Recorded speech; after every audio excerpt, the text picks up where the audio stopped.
Texas Congressman is voicing his support tonight for a formal impeachment probe into President Biden.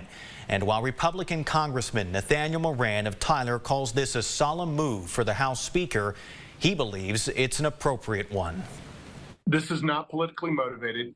We're just simply following the evidence. East Texas Congressman Nathaniel Moran is backing House Speaker Kevin McCarthy's call for House committees to open a formal impeachment inquiry into President Biden to determine whether or not the president benefited financially from his son Hunter's foreign business deals. We don't have the president's bank statements. We don't have Hunter Biden's bank statements.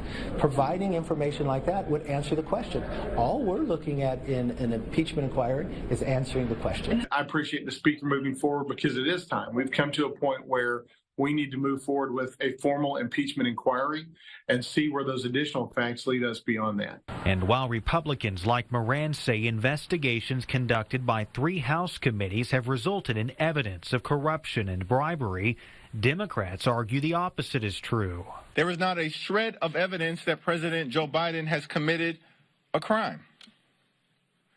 This is an illegitimate impeachment inquiry. Period. Full stop. While supporters of the president see the possible probe as nothing more than a partisan fight, Moran says it's the House's obligation to investigate, no matter the outcome or who it may benefit. Not a politically expedient thing. In fact, the political end of this may be something that we may not want politically. President Harris in particular is not something I'm excited about. But we have a constitutional and fiduciary duty to press forward where the evidence leads.